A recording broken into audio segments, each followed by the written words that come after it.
Salut mes déesses, bonjour à vous tous. Alors aujourd'hui on se retrouve en direct de ma buanderie. Et oui, vous n'allez pas la reconnaître, vous voyez déjà la couleur a changé, j'ai fait 2-3 modifications, je voulais vous les expliquer, vous les montrer. Il y a une chose que j'ai gardée, il y a quelque chose que j'ai changé et il y a quelque chose que j'ai ajouté.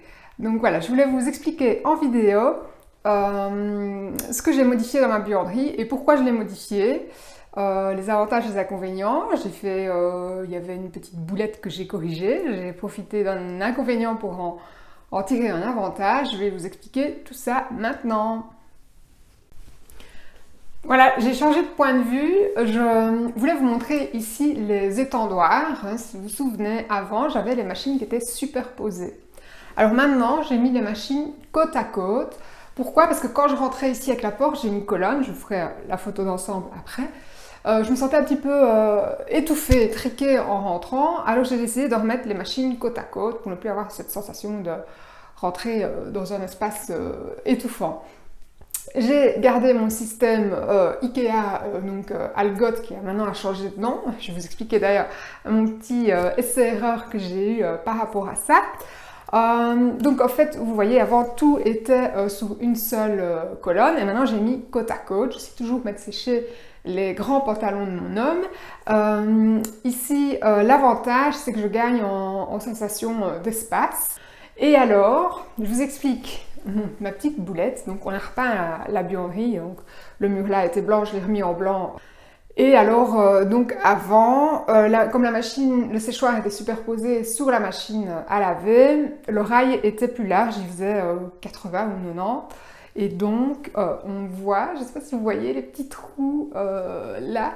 Ici, je vous les montrerai après, de l'ancien rail. Je pensais pouvoir garder le rail à cette distance-là, aller racheter un étendoir un peu plus long chez Ikea. Malheureusement, Ikea a changé son modèle et ça s'appelle Boaxel, quelque chose comme ça.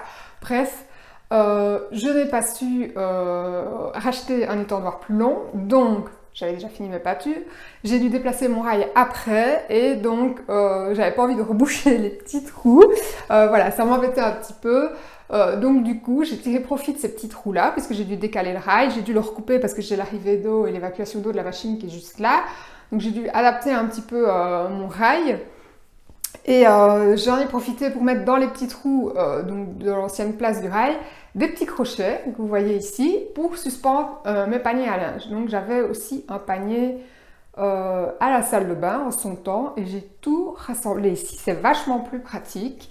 Je n'ai plus ma grosse... j'avais un seul panier avant mais un tout gros en métal que j'ai supprimé. Et là j'ai deux paniers textiles dans lesquels on vient un peu comme un panier de basket jeter son linge, donc c'est hyper pratique, super ludique. C'est facile, je peux les dépendre, je peux les retourner pour faire mon tri. Donc voilà, c'est un petit inconvénient pour lequel j'ai tiré un avantage et j'aime beaucoup l'idée des paniers comme ça.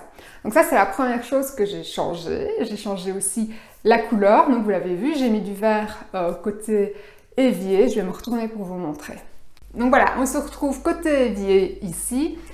Vous voyez que j'ai gardé ma zone d'étendoir, donc tringle, avec ma zone de pliage ici, super pratique. Donc quand je mets sécher mon linge ici sur tringle ou sur l'étendoir qui est juste en face, eh bien je peux replier sur cette zone de plan de travail. C'est vraiment ultra pratique d'avoir l'étendoir avec la zone de pliage juste en dessous. Donc séchage, pliage, vraiment à proximité, ça c'est un gain de temps. Donc ça j'ai gardé, ça fonctionne bien. Et voilà dans le petit coin que je viens d'ajouter. Donc ici j'ai récupéré une plaque identique donc, à mon plan de travail dans la buanderie. L'avantage c'est que quand je suspends mes balais, donc c'est mon petit coin H2O, quand je suspends mes balais, ben, je ne dois pas... ça m'évite des coups dans le mur, ça m'évite de devoir repeindre le mur régulièrement. Donc voilà, question facilité, pratique. Donc là j'ai tout mon petit coin H2O, donc c'est tout mon nécessaire, mon plumeau, ma balayette et mon balai, donc c'est hyper pratique. Je peux remettre mon balai contre le mur, il ne va pas faire de traces. Donc ça c'est le petit ajout. En plus, je vais vous montrer la vue d'ensemble de la buanderie. Il y a le petit coin aussi ici. Voilà, il y a le petit coin du chat. Voilà, il a sa petite fontaine à eau, hein, donc c'est le petit quad Bali, avec, j'ai rajouté une petite étagère pour amener ce côté un peu plus déco dans la buanderie, un peu plus cosy. Donc voilà pour les modifications dans ma buanderie, j'espère que ça vous a plu. N'hésitez pas à vous abonner, donc ici en dessous, rappelle la petite cloche et à me suivre sur les réseaux sociaux. À bientôt!